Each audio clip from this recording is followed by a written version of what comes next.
Hoje nós continuamos a nossa série Os Dois Senhores. E se você não esteve conosco semana passada, eu quero te encorajar a você procurar então lá no YouTube, no nosso canal, pega lá a primeira série, porque cada semana a gente vai construindo ao longo desse mês de setembro. Então nós temos 4 domingos em setembro. E nesses 4 domingos nós vamos estar cobrindo essa série de finanças, os dois senhores. Então eu quero te encorajar a fazer isso. Só para eu saber, quem aqui esteve conosco semana passada em alguns dos cultos aqui em São Paulo? Levanta a mão. Tá bom, bastante gente. Mas eu sei que não foram todas as pessoas. Então, para eu te dar o spoiler, você que ainda não assistiu o culto de semana passada e não esteve aqui, nós estamos falando sobre os dois senhores e é aquilo que Jesus nos ensina, que nós não podemos servir a dois senhores. Ou você serve a Deus, ou você serve a Mamon. E Mamon não é uma fruta e também não é dinheiro. Mamon é um espírito da Babilônia sobre o nosso dinheiro. O dinheiro é neutro. E nós entendemos que Babilônia representa, da sua palavra raiz Babel, confusão. Então, tudo que nós vemos na narrativa bíblica de Babilônia é um sistema oposto ao sistema do reino de Deus. Então, é algo que traz confusão acerca do que é dinheiro.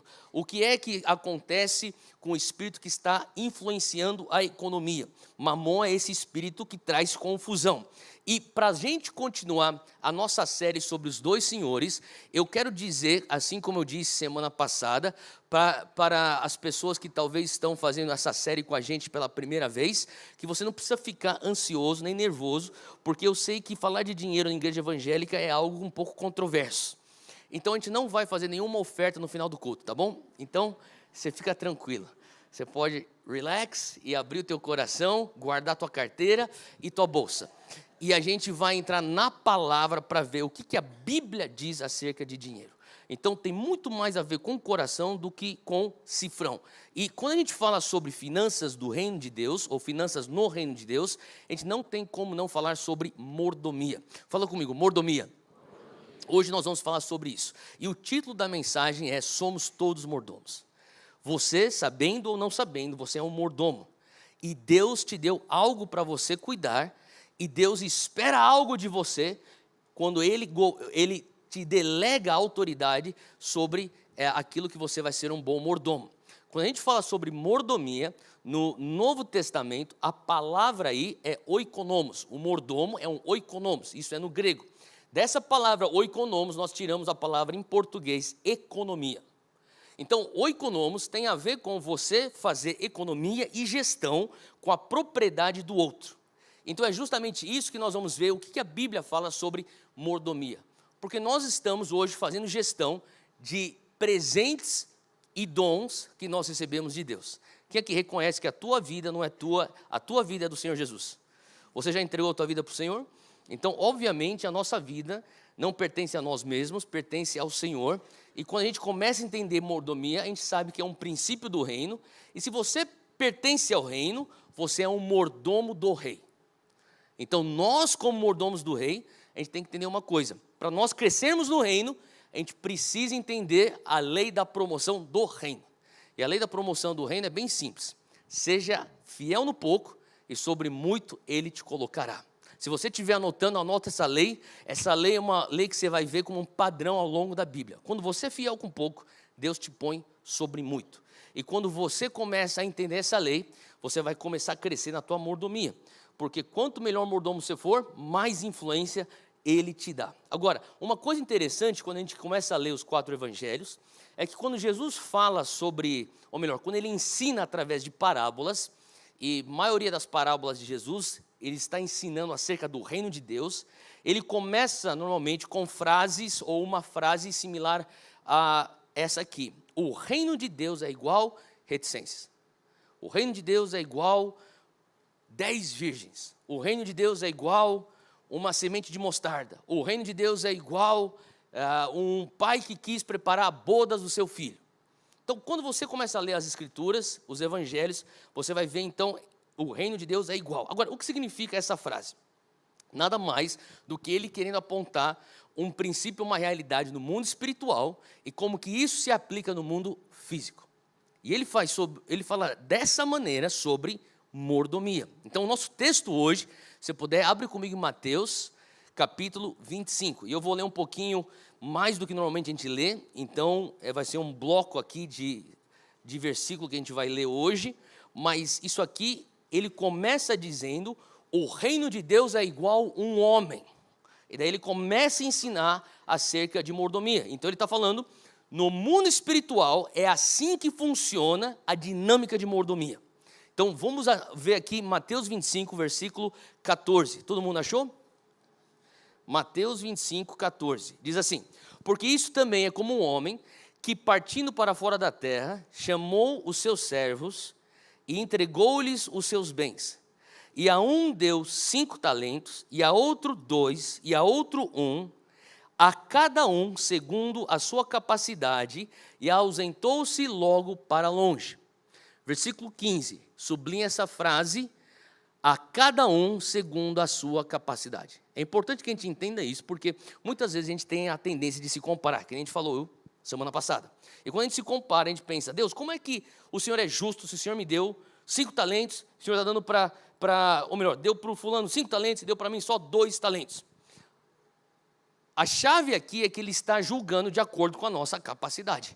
Só que o que nos traz esperança é que se você aplicar a lei da mordomia, os teus 2 talentos podem se tornar 4, depois os teus 4 podem se tornar 8, os teus 8 podem se tornar 16, depois 32 e assim por diante. Então, independente daquilo que é inicialmente julgado como a tua capacidade, Deus nos dá uma via chamada lei da promoção para você crescer aquilo que você tem em suas mãos. Faz sentido?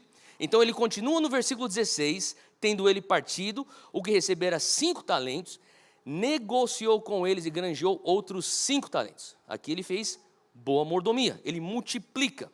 Versículo 17, da mesma maneira, o que recebera 2 granjeou para outros 2, mas o que recebeu 1 cavou a terra, escondeu o dinheiro do seu senhor, e muito tempo depois voltou o senhor daqueles servos e ajustou contas com eles. Versículo 19, se você quiser sublinhar aí no teu texto, isso aí é a prestação de contas. Eu estou dando aqui as interjeições e os comentários no texto, porque você vai ver que são todos princípios da mordomia, biblicamente falando. Versículo 20, então se aproximou o que recebera 5 talentos, e trouxe-lhe outros 5 talentos, dizendo, Senhor, me entregaste 5 talentos, eis aqui outros 5 talentos que ganhei com eles, e o seu senhor lhe disse, bem está, servo bom e fiel, sobre o pouco foste fiel, sobre o muito te colocarei, entra para a alegria do teu Senhor. Aqui a gente vê a lei da promoção do reino. E chegando também os que tinham recebido 2 talentos, disse, Senhor, me entregaste 2 talentos, e eis que com eles ganhei outros 2 talentos. E o Senhor disse, bom está, servo bom e fiel, sobre o pouco foste fiel, sobre muito te colocarei, entra para a alegria do teu Senhor. Mas chegando também o que recebera 1 talento, disse, Senhor, eu te conhecia como um homem duro, que ceifas onde não semeaste e ajuntas onde não espalhaste. E atemorizado, ou amedrontado, escondi na terra o teu talento. Aqui tens o que é teu. Respondendo, porém, o seu senhor disse-lhe, mau e negligente servo, sabes que ceifo onde não semeei e ajunto onde não espalhei? Devias então ter dado meu dinheiro aos banqueiros, e quando eu viesse, receberia o que é meu com juros. Tirai-lhe, pois, o talento e dai-o ao que tem os 10 talentos, porque a qualquer que tiver, será dado, e terá em abundância. Mas ao que não tiver, até o que tem, lhe será tirado. Quando a gente vê mordomia nesse texto, você vê um com muita boa mordomia, o de 5 talentos, um com uma boa mordomia, o de 2 talentos, e um com uma péssima negligente mordomia, que é o de 1 talento. Então, vamos entender o que a Bíblia fala sobre mordomia, porque quando a gente se torna um bom mordomo, a nossa generosidade é resultado desse coração que entende mordomia.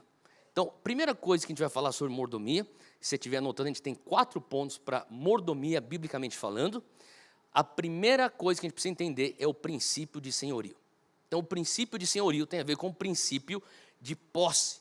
O que significa, como assim eu perguntei, nós não somos donos nem da nossa própria vida, porque o dia que você disse sim para Jesus, ele se tornou o teu Senhor. Não é verdade? A gente entende Jesus como Salvador. Isso é fácil. Mas como Senhor, isso nos custa todo dia, todo momento. Não é verdade? Porque se a gente começar a entender a palavra Senhor, o que a palavra diz mesmo é dono. Então eu não sou mais dono de mim mesmo, agora eu tenho que pedir permissão para Deus para tudo, porque agora Ele é meu dono. E uma vez que você e eu, nós estamos no reino de Deus, a gente tem que encarar uma verdade que às vezes é difícil de engolir, que é, nós não podemos ter posse de nada. Para pensar nisso. Nós não podemos ter posse de nada. É o que a Bíblia diz lá em Salmos 24. Abre comigo aí, versículo 1 de Salmos 24, e é um versículo curto, mas que explica muito. Ele diz assim: do Senhor é a terra e tudo o que nela existe, o mundo e os que nele vivem. Quem aqui vive no mundo? Levanta a mão. Tá bom. Então você não é um alienígena, você não é um ET, você vive nesse mundo, certo? Então sabe o que a palavra diz? Você pertence a Deus. Ah, mas como é que eu pertenço a Deus? Porque Ele é dono do mundo. Mas eu sou um ser humano, Ele diz, e tudo que está dentro do mundo. E tudo que vive no mundo. Ele é dono do mundo. Versículo 24, 1 diz, o Senhor é dono da terra e de tudo que nela existe. Então, quando você sair daqui, você enxergar uma árvore, quem que é dono daquela árvore? Deus é dono daquela árvore. Faz sentido? Você olha para o céu, você vê uma nuvem, Deus é dono daquela nuvem. O pássaro que está voando no céu, ele é dono daquilo lá também. Então, quando você começa a olhar o teu mundo com essa perspectiva, você começa a entender, ele é, de fato, soberano. Então, quando a gente fala sobre mordomia, a gente entende o princípio de senhorio, ou o princípio de posse. Nós não temos posse de nada, ele tem posse de tudo. Agora, você pode pensar, mas isso aí é Antigo Testamento? No Novo Testamento é diferente? Bom, vamos lá para 1 Coríntios, capítulo 6. 1 Coríntios, capítulo 6, o apóstolo Paulo, falando para a igreja em Corinto, no versículo 19 de 1 Coríntios, capítulo 6, diz: acaso vocês não sabem que o corpo de vocês é santuário do Espírito Santo que habita em vocês, que lhes foi dado por Deus, e que vocês não são de si mesmos? Para pensar nisso. Nem eu sou dono de mim mesmo, é isso que ele está dizendo. Vocês foram comprados por alto preço, portanto glorifiquem a Deus com o seu próprio corpo. Quantos aqui dão graças a Deus que Jesus te comprou com o sangue dele? Então, para pensar, a gente celebra o fato que por causa do sangue de Cristo a gente foi salvo, só que a gente não entende o sacrifício, a dinâmica do resultado da compra das nossas vidas pelo sangue. O que significa que agora que ele te comprou com o sangue dele, você pertence a ele. E tantas pessoas querem viver salvas, mas ainda sendo seus próprios senhores. Então ele está falando assim, não existe isso. Uma vez que eu compro você com o meu sangue, você é minha propriedade. Eu sei que talvez possa te causar um pouco de depressão isso, mas continua aqui comigo, porque Deus é dono de toda a terra, tudo que nela existe, e uma das coisas que eu comecei a entender, quando você entra para o reino de Deus, você faz parte do reino de Deus, Jesus se torna teu rei. Como que eu sei que eu sou parte do reino? Quando Jesus é o rei do teu coração. Uma vez que ele é rei do teu coração, uma das coisas que também é difícil a gente engolir aqui nessa terra é o fato que eu não consigo ser mais dono de nada. Eu não consigo ser mais dono de nada. Você pode pensar, Theo, mas espera aí, eu sou brasileiro, na Constituição brasileira fala que eu tenho direito à propriedade privada. Então, como assim? Eu sou dono de alguma coisa. Sim, a Constituição diz isso, mas você já parou para pensar que a palavra de Deus é sobre, ela é acima da Constituição brasileira? E que Deus, por mais que Ele ame o Brasil, Ele não vai respeitar você como um cidadão brasileiro. Você, na sua identidade primária, é um cidadão do reino. E Deus e a palavra dele vai continuar existindo, mesmo dia que o Brasil não existir mais. Não quer dizer que nós vamos ser levianos com o Brasil, por isso que a gente tem que estar em oração pelo Brasil, porque até a nação que Deus nos deu, nós precisamos ser bons mordomos dela. Faz sentido? Deixa eu fazer um parênteses aqui. Muitas pessoas têm muita opinião acerca da política do Brasil, e uma pessoa que é um cidadão do reino deveria, todos nós, deveríamos nos policiar e fazermos talvez uma análise. Quanto direito eu tenho a emitir uma opinião política se eu não estou orando e jejuando pela minha nação? Não se compare com uma pessoa que não conhece Jesus. A pessoa que não conhece Jesus, ela funciona dessa maneira. Ela vai ler as manchetes, ela vai viver, ela vai ter a sua opinião, ela tem seu círculo social, ela vai tirar suas conclusões, ela vai ter a conclusão dela seja A ou B. Só que como cristãos, se a nossa identidade primária é o reino de Deus, uma das coisas que a gente precisa se policiar é, eu não posso ter uma opinião sem ter antes um momento de oração. Faz sentido o que eu estou falando? Então, como cristãos, é necessário que a gente venha começar a ter o coração de Deus pela nação. E aí, então, eu tenho uma opinião política. E nesse lugar, o meu voto é a extensão da minha fé. Você não consegue separar o teu voto da tua fé. Porque você não é um ser dualista. Onde você fala assim, hoje eu posso simplesmente viver da maneira como eu quero, amanhã é domingo, eu vou viver para Jesus. Tudo que nós fazemos é extensão da nossa fé. Então, da mesma maneira, a mordomia. Eu sou um mordomo de uma influência que Deus me deu. E aos olhos de Deus, você não é dono de nada. Eu não sou dono de nada. Agora, você pode pensar, Theo, mas eu moro num lugar e eu tenho a escritura do meu imóvel. Sim, aos olhos da lei você tem propriedade daquele imóvel. Você pode ter um carro, você pode ter o documento e falar assim, eu sou dono desse carro. Sim, mas aos olhos de Deus, pelas lentes celestiais, pela perspectiva espiritual, Deus diz, eu sou dono de tudo. E uma das frases conhecidas de Billy Graham era conhecido por várias frases assim, célebres, mas uma delas, que Billy Graham ele fazia, muitas vezes, antes do apelo à salvação dele, ele fazia uma pergunta, você já viu um cadáver indo embora dessa terra com uma mala? E o estádio ficava em silêncio. E logo depois ele fazia o apelo. E muitas vezes ele seguia com uma outra pergunta. Ele dizia, você já viu um homem de 200 anos de idade lá no shopping gastando dinheiro? E a resposta é não. Você nunca viu um homem de 200 anos de idade gastando dinheiro e você nunca foi por um funeral onde a pessoa que estava indo embora estava levando com ela alguma coisa. Pelo contrário, a gente põe uma roupa no corpo, põe dentro de uma caixa de madeira e põe debaixo da terra. Por quê? Porque nós não somos donos de nada. Se você fosse dono de alguma coisa, você conseguiria levar para a tua próxima vida, a vida na eternidade, algum bem que você gosta tanto aqui nessa terra. Mas já que nós não somos, nós não temos a autonomia de levar a lugar nenhum aquilo que Ele já nos deu aqui. Por quê? Porque aqui nós somos mordomos. Todos nós somos mordomos. Então é um pouco depressivo você pensar, sim, então quer dizer que o meu espírito não é meu? Não. Minha alma não é minha? Não. Meu corpo não é meu? Não. Agora, minha esposa é minha? Também não. Meu marido é meu? Também não. E os meus filhos? Também não. A pessoa que tem uma mentalidade celestial, a pessoa que tem uma mentalidade espiritual, ela olha para a sua própria família e fala assim, os meus filhos, antes de serem meus filhos, são filhos de Deus. A minha esposa, antes de ser minha esposa, ela é filha de Deus. Faz sentido? Então, quando a gente começa a ter a mentalidade do reino, a gente começa a enxergar que as bênçãos que nós temos são as bênçãos que Deus nos deu. Abre comigo para Deuteronômio 8, versículo 17.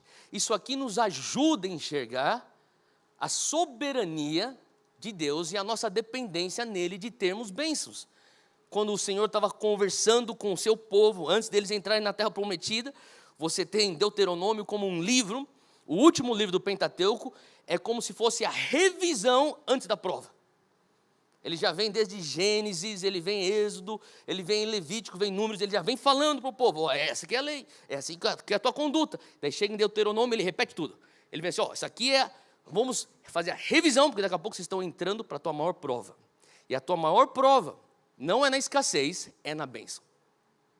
A tua maior prova de fidelidade não é se você consegue lembrar Deus quando você está necessitado de Deus, é quando você vive a abundância que Deus te dá. É ali que é a tua maior prova. E aqui, Israel está sendo lembrado. Vocês vão ser abençoados. E daí o Senhor diz no versículo 17, não digas no teu coração, a minha força e a minha fortaleza do meu braço me adquiriram este poder, a minha riqueza. Algumas versões dizem esta riqueza. Ele falou assim, a tua riqueza não veio através da força do teu braço, a tua riqueza não veio através do teu talento, através da tua força. Versículo 18, antes te lembrarás do Senhor. Fala comigo, lembrança. Fala comigo, memorial. Sabe, você precisa, eu, constantemente, me pego num lugar onde eu falo assim, Deus, eu tenho que pôr minha vida em certos ritmos, para que o memorial venha a ser constante em minha vida. Eu lembro a primeira vez que eu fui para Israel, E eu fui para um lugar chamado Yad Vashem, que é o Museu do Holocausto. E foi talvez uma das experiências mais emocionantes que eu já tive. Eu chorei muito. E eu fiquei pensando, nossa, mas eles capricharam na construção desse museu. A maneira como eles fizeram aquele museu. E quando a gente terminou, a gente teve um tempo com uma sobrevivente do Holocausto, uma senhora, ela devia ter seus 80 e poucos ou 90 e poucos anos, e ela sentou, ela começou a falar, e uma das coisas que ela falou que me marcou muito, ela falou sobre o poder de lembrança. Ela falou assim, sabe por que a gente investiu tanto nesse museu? Porque o dia que nós esquecermos aquilo que os nossos antepassados sofreram, nós estamos suscetíveis a sofrer um outro holocausto. E daí eu começo a enxergar, desde a leitura do Pentateuco, essa dinâmica de lembrança que Deus põe no seu povo Israel. Sabe, é importante a gente entender que nós somos seres humanos que esquecemos as coisas bem rápido, não é verdade? A gente esquece o pecado que a gente cometeu, o senso de arrependimento, sabe, a palavra de Deus fala sobre essa culpa que vem de Deus, que te leva ao arrependimento. A gente esquece aquele sentimento. De repente está sendo tentado no mesmo pecado que nos levou lá para a fossa. A gente fica lá flertando com aquilo porque a gente esqueceu. Então, o Senhor põe diversas vezes memoriais ao longo da narrativa bíblica. E um dos memoriais que o Senhor tem para nos lembrar da dependência dEle é justamente o dízimo. Todo mês é um memorial. É algo que eu sou lembrado. Você realmente crê em Deus? Você realmente confia em Deus? Você realmente pensa que esse 100% é totalmente teu? Aonde está, sabe, esses ritmos que a gente precisa incluir na nossa vida para lembrar-nos da dependência dele? E aqui ele diz aqui, versículo 18, antes te lembrarás do Senhor teu Deus, que Ele é o que te dá força para adquirir esse poder. Qual que é o memorial que você põe para lembrar da tua dependência de Deus? Ele fala assim, para confirmar o seu concerto que jurou aos teus pais, como se vê neste dia. Então, até a habilidade de gerar riqueza vem de Deus. Então, como é que eu tenho que ter, qual é a atitude que eu devo ter para realmente ser um bom mordomo com uma mentalidade celestial? É o momento que eu chego, que eu falo assim, Deus, eu sou um mordomo, porque eu estou começando a olhar tudo ao meu redor e perguntar, o que é que eu faço com as tuas bênçãos? Eu olho minha conta bancária e pergunto, o que é que eu faço com as tuas bênçãos? Eu olho a mesa de jantar da minha família e vejo os meus filhos, meu cônjuge, e eu falo, o que eu faço com as tuas bênçãos? Eu entro para um lugar onde estou trabalhando, tem influência, e eu pergunto, o que é que eu faço com as tuas bênçãos? Eu entro para a igreja ou para o meu link, eu vejo as pessoas que estão aqui debaixo do meu cuidado, ou do teu link que você lidera, e se pergunta, o que é que eu faço com as tuas bênçãos? Essa é uma atitude, uma mentalidade de alguém que entendeu mordomia e o princípio de posse. Porque o mordomo não tem direito de fazer o que dá na sua telha com a posse do seu senhor. Pensa nisso. Eu não tenho direito de fazer o que dá na minha telha com a posse do meu senhor. Então, o primeiro princípio é o princípio de posse. Agora, o segundo princípio é o princípio de responsabilidade. Então, o mordomo ele precisa entender quem é dono daquilo que ele está cuidando. Ele não é o dono. Quem que é o Senhor? É o meu Deus. Segunda coisa que ele precisa entender é, eu preciso ser responsável com a propriedade do meu Senhor. E rapidamente eu vou passar aqui por alguns pontos práticos de como a gente pode exercer responsabilidade das finanças que Deus nos deu. O primeiro ponto, de acordo com a palavra, é sábio eu me libertar de dívidas. Eu sei que talvez você escutou isso já de diversos analistas, especialistas, e talvez teu pai e tua mãe te ensinaram isso desde cedo, se liberte das dívidas, mas na verdade isso aí é lá de trás. Provérbios 22, versículo 7. A palavra já falava sobre o perigo que é você ficar em dívida, porque dívida nada mais é do que risco. Em Provérbios 22, 7, ele diz, o rico domina sobre os pobres, e o que toma emprestado é servo daquele que empresta. Leia de novo, vamos lá. O rico domina sobre os pobres. Em nenhum lugar você vai ver que Deus aprova um homem dominar sobre outro homem. Quando a gente falar sobre o mandato cultural de Gênesis 1, versículo 26 a 29, nós estamos falando sobre algo que Deus dá como uma ordem clara. Vocês vão ser bons mordomos. Vocês vão dominar, vocês vão governar não sobre seres humanos, sobre a criação. Ele descreve sobre os peixes do mar, sobre as plantas, sobre as feras do campo. Ele está deixando bem claro, é sobre isso que você vai dominar. Todo o domínio de um homem sobre outro homem viola o princípio de Deus de mordomia. É por isso que, um parênteses aqui, no que diz respeito a direitos humanos, a igreja deveria ser a líder e a autoridade final, porque direitos humanos é um conceito de Deus. Faz sentido? E nós deveríamos estar falando mais sobre isso. E pela história da igreja, sempre a igreja foi o vetor de direitos humanos que mais deixou marcos ao longo da história. Então, aqui a gente entende, a dívida, ela causa escravos. Porque o escravo, ele não tem opção. Uma das coisas que você começa a perceber sobre escravos é que o escravo, ele está preso e ele tem que fazer aquilo que o seu mestre ordena. Então, ele não tem opção. E uma coisa que você percebe é que um escravo ele não consegue ter a opção de ser generoso. Então, para pensar, a meta final de Deus é que eu e você venhamos ser pessoas generosas. Por quê? Porque nós precisamos ser como o nosso Deus. Quem concorda com isso? Tá. Não existe ninguém mais generoso do que o nosso Pai, que tanto amou o mundo que o seu próprio Filho Ele deu. Então, todos nós temos o que crescer na nossa generosidade, e para você crescer em generosidade, você tem que estar livre de dívida, porque quando você está em dívida, você está preso, você está escravizado, e você não consegue exercer aquilo que você nasceu para ser, uma pessoa generosa. Então, o que ele está dizendo, não é que dívida é pecado. Então, se você está em dívida, não fique pensando, meu Deus, agora estou debaixo de culpa. Não, dívida não é pecado. De acordo com a palavra, é simplesmente uma coisa insensata. E o Senhor quer que você venha a sair dessa dívida, e obviamente tem coisas práticas para você exercer, e por isso eu quero te recomendar você, que dia que era? Dia 24 de setembro, o nosso workshop de finanças, que a gente acabou de passar aqui, o anúncio, para você vir fazer algo que é prático. Como que eu saio de dívida, como que eu consigo investir, e assim por diante. A gente já viu tantos, especialmente os casais jovens que estão se casando, estão começando uma nova fase da vida, a começar a vir com uma ótica do reino e também prática. Como é que eu me organizo financeiramente? Então, número 1 é você se libertar das dívidas. Número 2 é você se comportar de acordo com a tua carteira. E o que significa você se comportar de acordo com a tua carteira? Significa você viver uma vida com um custo de vida que é abaixo daquilo que você faz. E a maior parte das vezes, o que mais dificulta isso é uma questão de coração. E a gente entende, eu posso arcar com esse estilo de vida. E muitas vezes a gente luta com o estilo de vida que a gente consegue arcar, e nós temos algo que é da nossa alma, de querer provar algo. Fala comigo, ostentação. A pessoa que ostenta vive um estilo de vida que ela não consegue sustentar. Por que ela faz isso? Por uma questão de imagem. Por que ela se importa tanto com a imagem? Porque a imagem está conectada com a falta de identidade dela. E de onde vem isso? Orfandade. E de onde vem essa orfandade? A ausência da revelação da paternidade de Deus. Faz sentido? É uma falácia e um engano que você é o que você tem e não aquilo que o Pai diz que você é.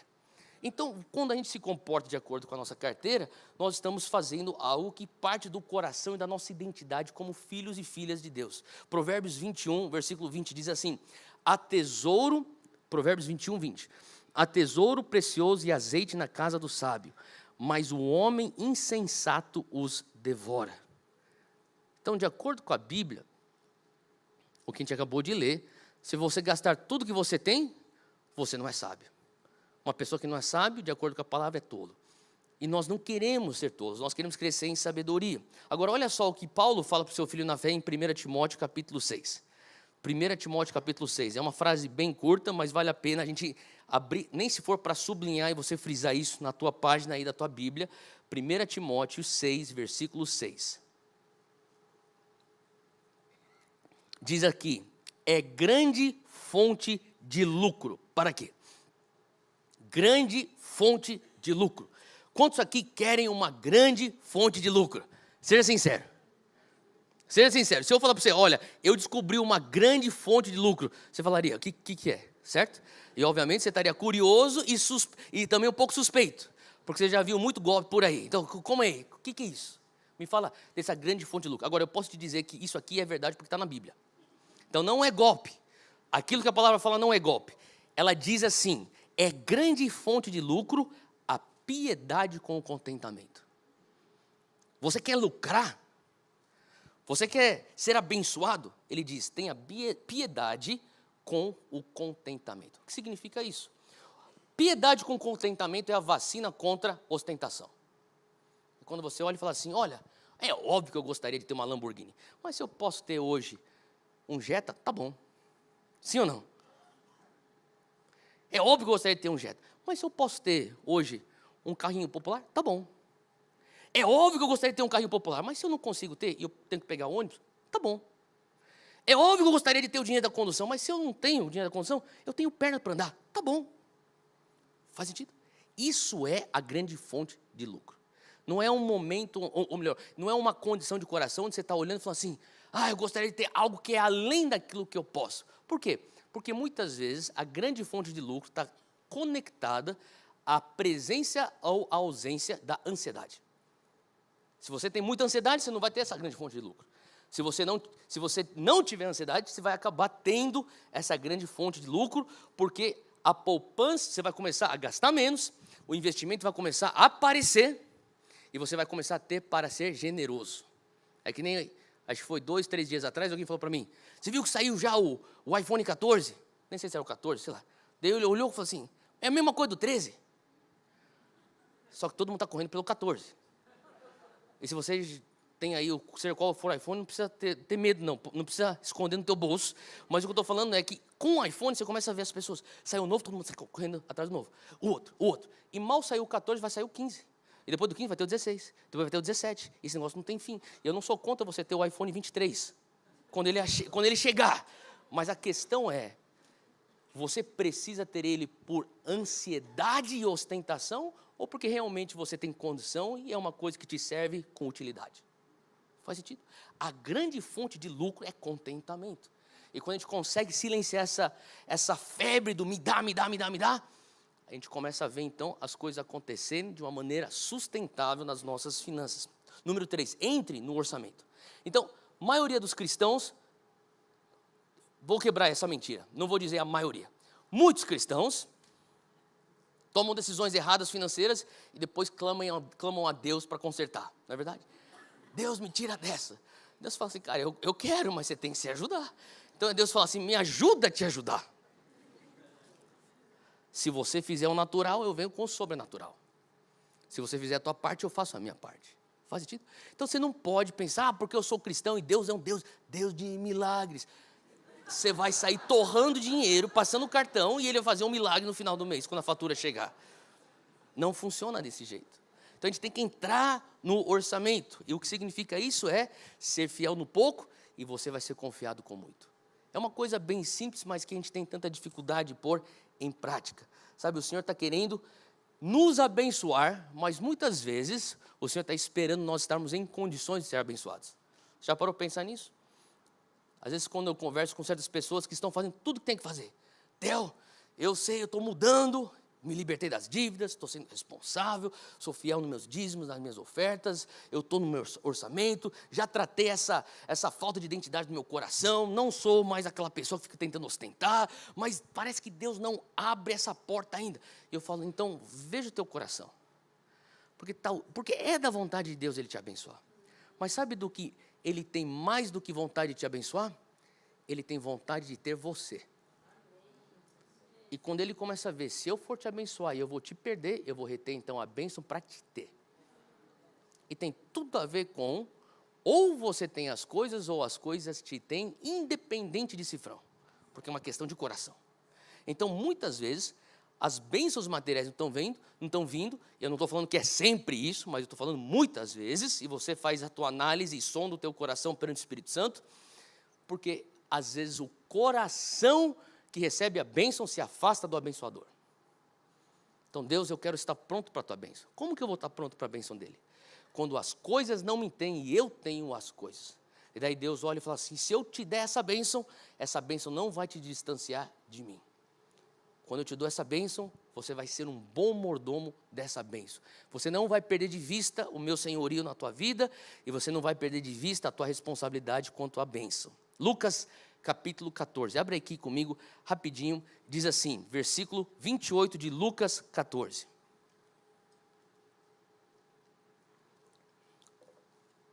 O texto diz: pois qual de vós, querendo edificar uma torre, não se senta primeiro a calcular as despesas, para ver se tem com que acabar? Para não acontecer que depois de haver posto os alicerces, e não a podendo acabar, todos os que a virem comecem a zombar dele, dizendo: este homem começou a edificar e não pôde acabar. Você já passou pela estrada, ou por uma rua aqui, e viu um prédio inacabado? Quando você passa lá pela Roberto Marinho, a Avenida Águas Espraiadas, você começa a ver aquela obra lá do metrô que era para a Copa do Mundo. A gente já está indo no Catar, o negócio ainda nem está pronto. Você começa a pensar assim: Deus, eu não quero ser essa obra inacabada, que é motivo de chacota. Eu quero ter um plano. O que Jesus está falando aqui? Basicamente, a frase de Jesus é: tenha um plano. Tenha um plano. Então, eu sei que talvez isso não seja a coisa mais espiritual, mas é espiritual. Porque isso é boa mordomia, você se planejar. Agora, além de nós entrarmos no orçamento, nós precisamos guardar para investir. E nós já lemos Provérbios 21, 20, que fala: há tesouro precioso e azeite na casa do sábio. Que o Senhor encontre, e que não só o Senhor, mas que pessoas venham encontrar na nossa casa azeite precioso. Amém? O que significa isso? É a provisão de Deus, é a bênção de Deus.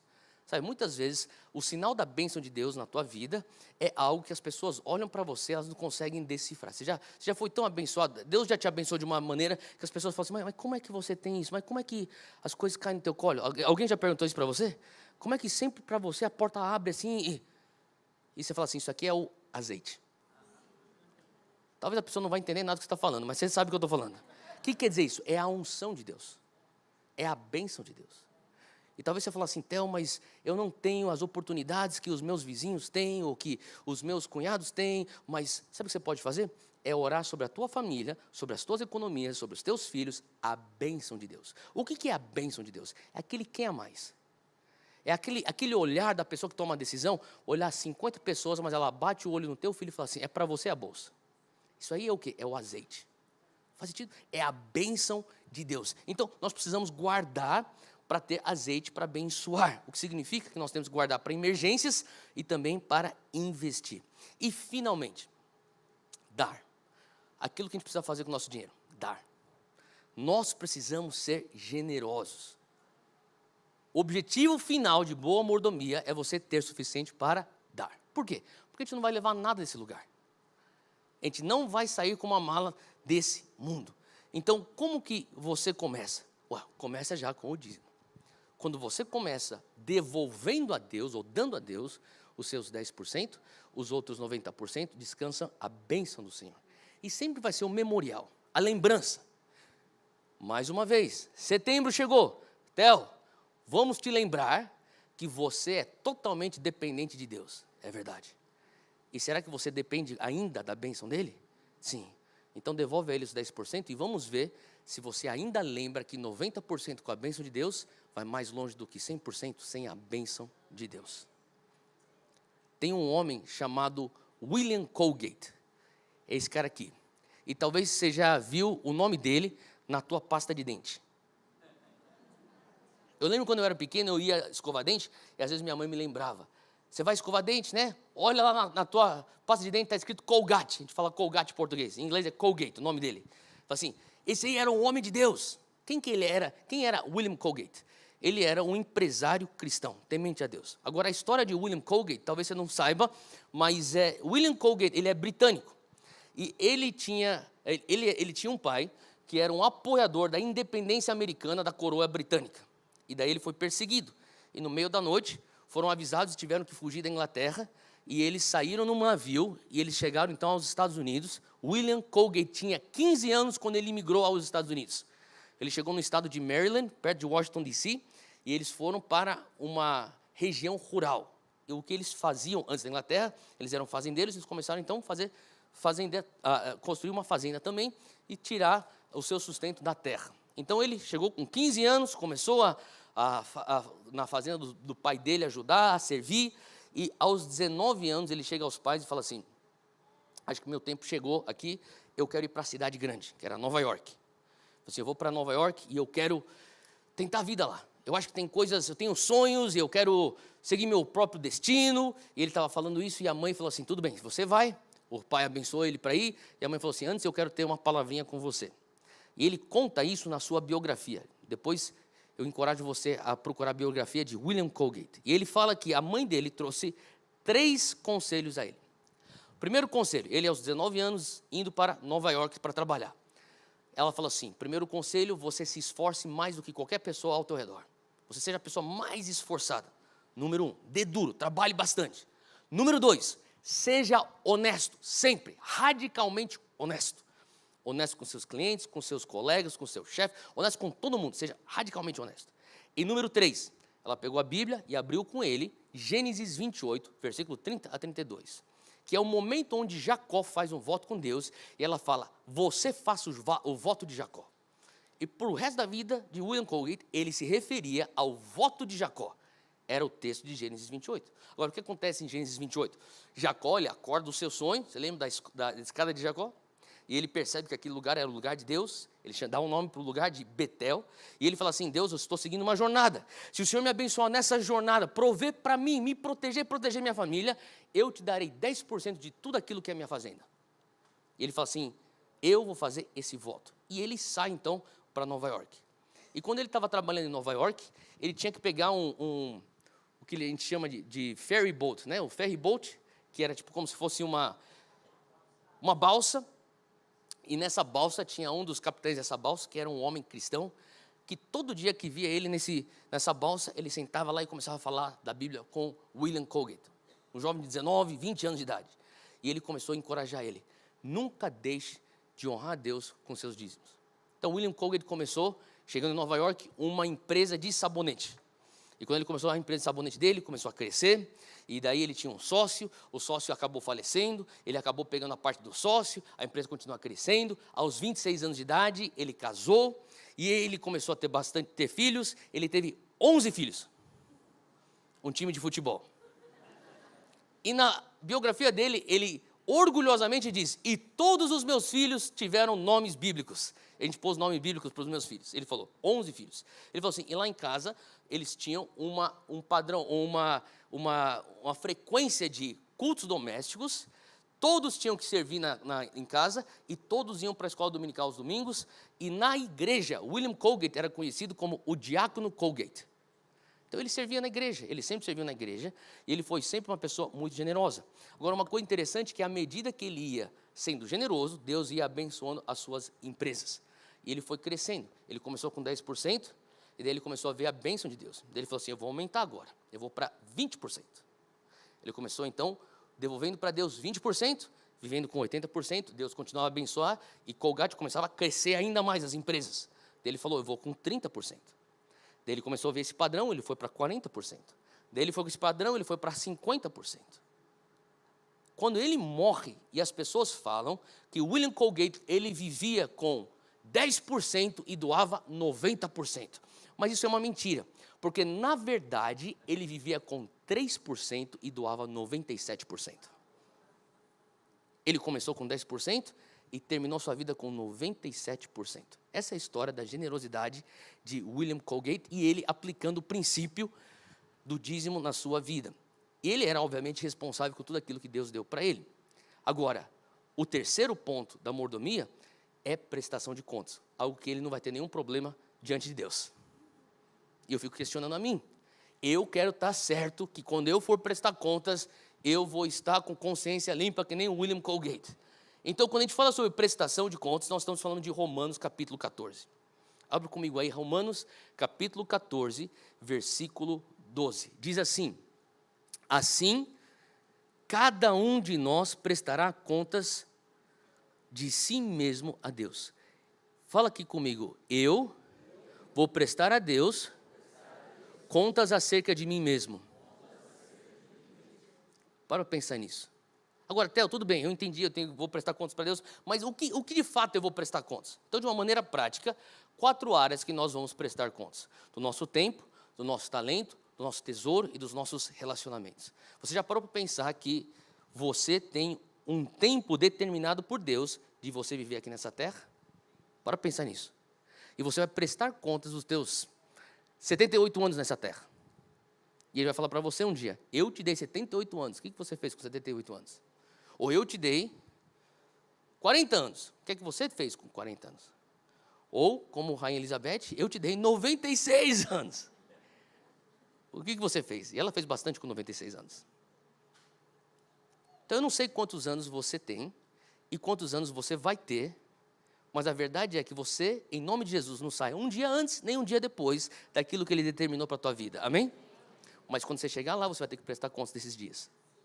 Eu também vou ter que prestar contas desses dias. É por isso que a gente não pode ser leviano com o tempo. Também não podemos ser levianos com as nossas habilidades, com os nossos talentos. Então Deus dá habilidades. Alguns têm um talento natural para artes, para música, outros têm talento natural para exatas, para números, outros têm talento natural para fazer networking, carismático e relacionamentos. Eu não sei qual que é o teu talento. Talvez naturalmente você tenha um talento de conseguir achar soluções no meio de complicações, mas seja o que for, Deus espera que você venha pegar teu talento e que você venha se esmerar no teu talento. Faz sentido? Então eu uso sempre o exemplo de Cristiano Ronaldo. E Cristiano Ronaldo é aquele cara que tem talento, mas ele é conhecido pela ética de trabalho. Ele está se esmerando no seu talento. Faz sentido? E aqui a gente começa a ver a mordomia. Um dia eu presto contas sobre meu tempo, meu talento e também o meu tesouro. Ele vai falar assim, o que você fez com X reais que eu te dei lá na terra? O que você fez com todos esses anos que eu permiti com que você viesse viver nessa abundância ou viver nesse orçamento? Você recebeu esse tesouro de Deus. E também relacionamentos. E uma das coisas que eu fico pensando é que relacionamentos são recursos. E esses recursos precisam ser bem cuidados. Todo relacionamento é uma porta aberta ou uma ponte. E a gente sempre é rápido para ver como que eu posso usar essa ponte, essa porta aberta. Mas eu quero te encorajar também, como cristãos, nós nos importarmos com os nossos relacionamentos. Entender que isso aqui é uma via dupla, que a gente precisa cuidar dos nossos relacionamentos e não apenas usar os nossos relacionamentos, que são coisas que Deus nos dá. Quantos de vocês oram, e se você não ora, eu quero te encorajar a você orar, Deus me traz conexões divinas. Amém? Todos os dias eu oro isso. Deus me traz conexões divinas. Porque eu sei que eu estou um relacionamento à distância do meu destino. É aquela pessoa que o Senhor traz para mim, que se eu for um bom mordomo desse relacionamento, essa pessoa vai me conectar para a próxima fase, o próximo nível do meu andar com o Senhor, do meu propósito aqui. Agora, Mateus capítulo 12, versículo 36. Abre lá comigo, Mateus 12, 36. Ele diz assim, Jesus fala, mas eu lhes digo que no dia do juízo, os homens haverão de dar conta de toda palavra inútil que tiverem falado. Para pensar nisso. Tudo aquilo que sai da tua boca, você vai ter que prestar contas.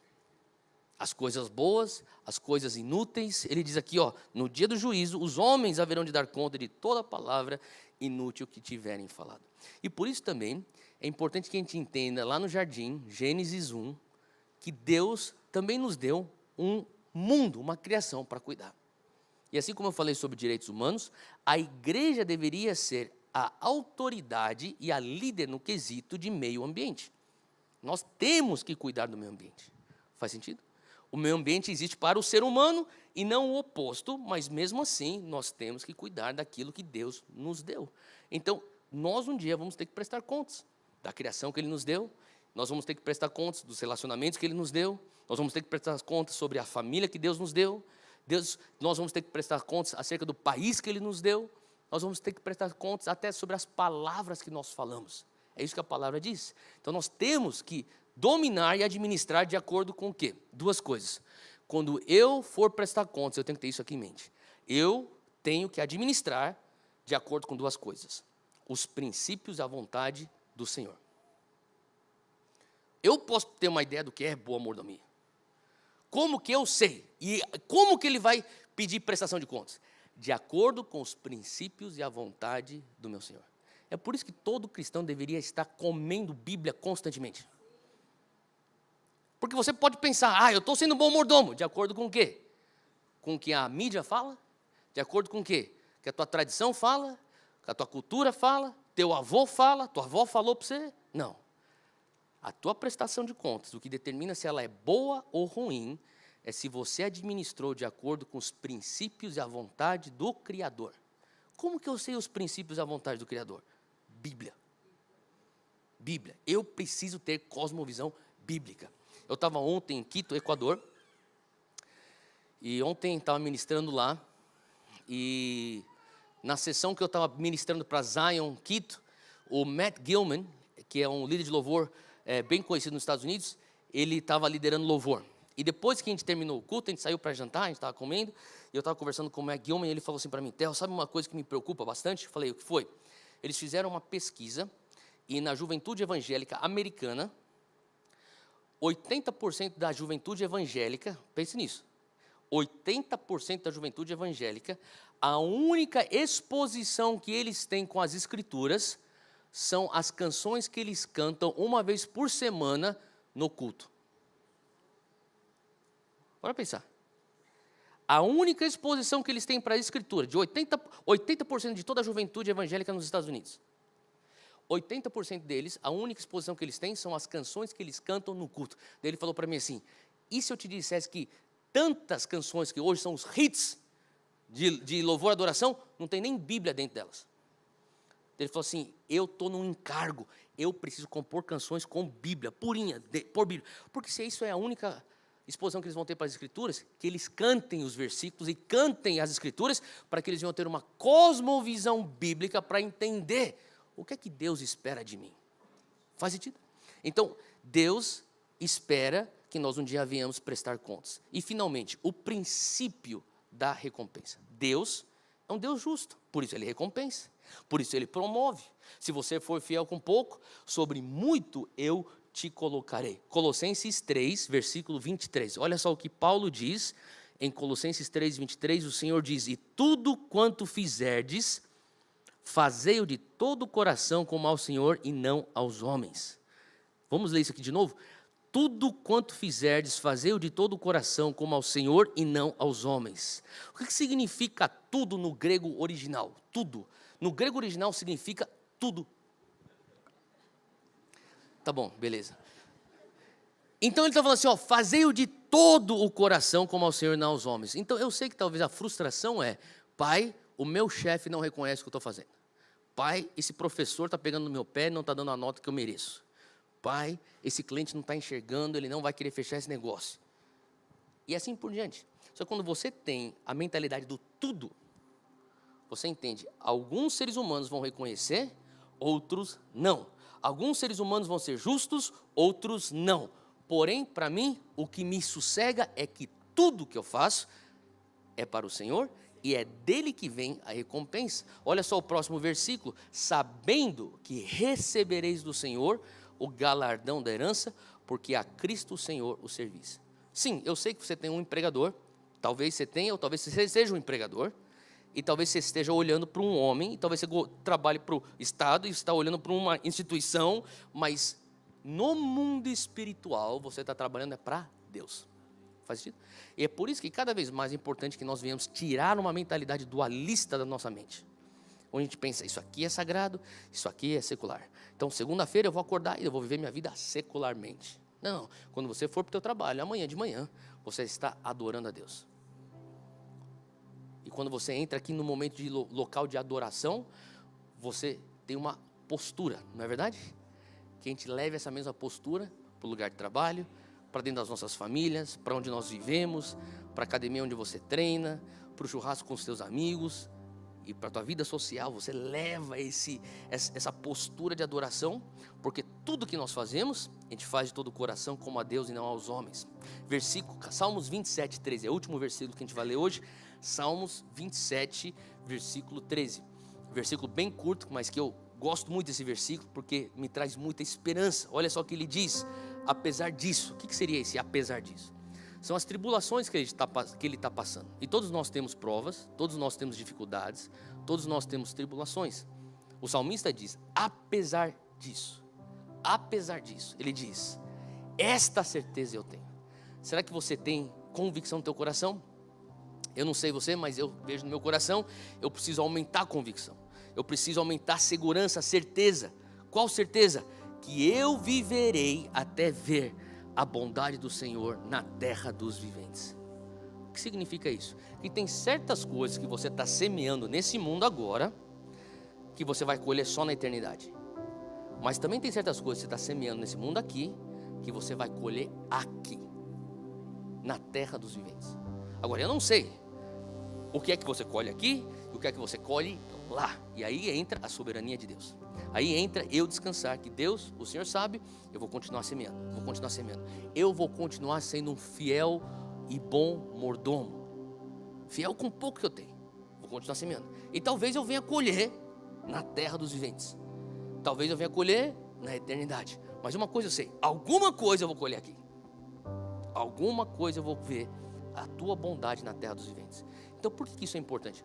Para te dar esperança, para me dar esperança, para alimentar a nossa fé. Vamos continuar lutando e guerreando por aquilo que você está intercedendo. Eu falava alguns anos atrás com uma mãe, eu tinha falado sobre esse versículo numa outra mensagem, e ela chegou e falou assim: Theo, será que então está certo eu continuar crendo que meu filho vai voltar para Jesus? Eu falei assim: é lógico que está certo. Essa é uma bondade que a senhora vai ver ainda aqui na terra dos viventes. Eu falei: não deixe para o que será uma mentalidade fatalista. Não. Tem certas coisas que você vai ter que guerrear, jejuar, agarrar com fé e falar assim: não, isso aqui eu vou viver aqui. Em nome de Jesus eu vou viver isso aqui, a bênção de Deus na terra dos viventes. Tem certas coisas que você vai viver lá, e deixa a critério de Deus, mas não deixe para pagar para ver. Vá com tudo na oração, vá com tudo com a tua fé, agarre, tome posse, declare, se aproprie da bênção do Senhor, porque eu tenho certeza que o Senhor vai te surpreender. Você vai ver muito mais bênçãos na terra dos viventes do que você pode imaginar. A pessoa que não tem fé vai falar: quando eu chegar no céu eu vou ver essas bênçãos. Não é da vontade de Deus que você venha ficar pastando aqui nessa terra, que você venha ficar se esfolando aqui na terra. Deus quer te abençoar. Eu não sei em que nível Ele quer te abençoar. Nisso você deixa para a soberania de Deus, mas Ele quer que você experimente a bênção dEle aqui. Amém? Se você crê nisso, fica de pé comigo, nós vamos orar. Eu creio que o Senhor está querendo aumentar em nós a consciência de mordomia. Sabe, não tem a ver com tua carteira, com teu cifrão, tem a ver com teu coração. Se o Senhor tem teu coração, Ele tem tudo de você. Ele tem teu tempo, Ele tem teu talento, Ele tem teu tesouro, Ele tem teus relacionamentos. Então onde você estiver agora, erga suas mãos e repita comigo: Senhor Deus, eu reconheço, eu sou dono de nada. O Senhor Deus é dono de tudo. O ar que eu respiro vem de Ti. A minha saúde vem de Ti. Quem me tirou da cama hoje foi o Senhor. Esse cérebro que pensa, o Senhor me deu. Então eu reconheço que Tu és o meu Senhor. Hoje, ó Deus, eu te peço por graça, para que eu venha ser responsável. Me ajuda, ó Deus, a fazer boa gestão dos recursos que estão em minha mão. Me dá autocontrole, disciplina, e mais do que tudo, que eu venha ter a minha identidade naquilo que o Senhor diz que eu sou, e não nas minhas posses. Eu não quero cair nessa ansiedade de busca de coisas materiais para tapar um buraco no meu coração. Tu és mais do que suficiente, mas eu também creio que o Senhor quer me abençoar, e por isso, ó Deus, eu me agarro em fé nas Tuas promessas. Eu ainda verei a Tua bondade, eu ainda verei a Tua fidelidade na terra dos viventes, e disso eu me aproprio com a minha fé em Ti, em nome de Jesus. Amém, amém. Aplauda Jesus onde você está. Glória a Deus, glória a Deus. Você que está aqui com a gente hoje, você não conhece o Senhor Jesus, você fala assim: eu quero ter um relacionamento pessoal com Jesus. Não deixa de sair daqui hoje sem receber oração da nossa equipe de ministração que está aqui na frente. Você que está longe de Jesus, hoje é o dia de você voltar. Se você precisa de uma cura física, vem receber oração também. Se você precisa de uma direção específica, vem receber oração também. Que Deus te abençoe essa semana. Você que recebeu tudo que tinha que receber, não esqueça de orar pelo Brasil. Ore muito pelo Brasil. Só um parênteses aqui. Eu quero pedir para você encarecidamente que você cubra os nossos pastores e a mim especialmente também em oração essa semana. Nós cremos que o Senhor está abrindo certas vias e nós queremos ser fiéis com isso. E eu sei que isso tem a ver com aquilo que Deus quer fazer na nossa nação.